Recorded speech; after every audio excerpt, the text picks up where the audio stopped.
as investors, and it is important because of those investors that we conclude this agreement so that we can be able to signal Kenya as a place that is ready for investment.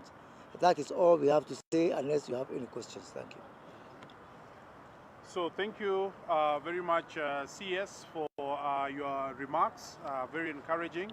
And now we shall field some questions, and as is the norm, please let us know your name, the station you're coming from, and then you can ask the question. Yes, madam? Please be a bit louder if you can. Good evening.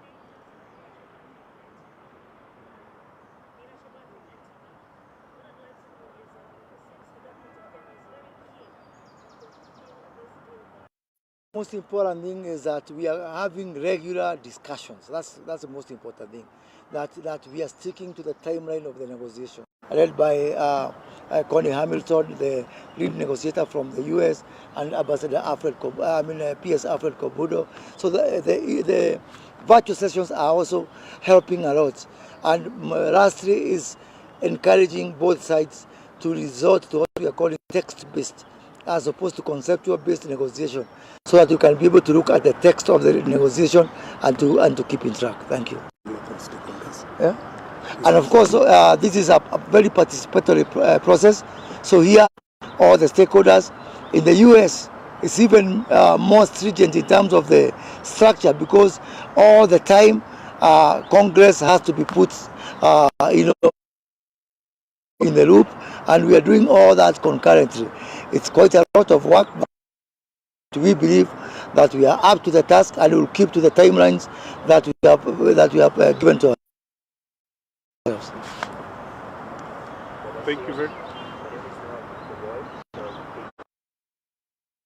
My question is, you see 8 out of 10 of the tenants of this thing, which we committed during AmJam to remove using the finance bill, is one of the topics. So in some cases, the practice is ahead of the negotiation.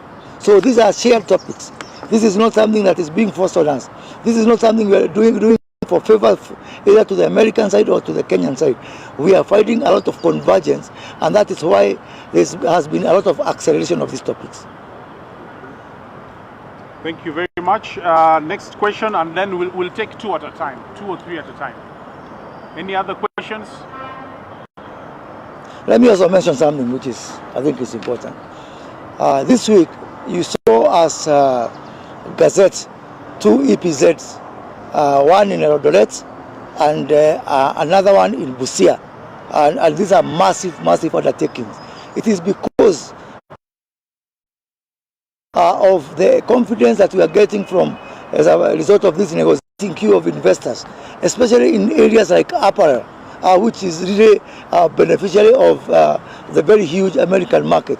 And in the next 2 weeks, I'm gazetting 3 other EPZs in Muranga, in Sagana, and in Nakuru, making it a total of 5 new EPZ on top of the one we have in Athi River. You also noted that we have now finalized the plans for setting up a county aggregation and industrial park in all the 47 counties. And we are contributing 250 million shillings from the national government, 250 million shillings from the county government, making it a total of 500 million shillings, so that we can be able to aggregate, minimize post-harvest losses, and also, ensure that we grow our exports and our manufacturing contribution to GDP. My only prayer is that we cannot do those things in an inevitability. So I want to really ask all sides of the Kenyan political divide to ensure that we work together to give an environment conducive for investors. Why am I moving all over the world looking for investment, and we come and destroy this very same investment? It is counterproductive. So, and I've had this discussion with governors, and I've told them that the investment that we are putting in the counties, they remain the chief custodians. And one of the considerations for setting up these centers is how safe is that county?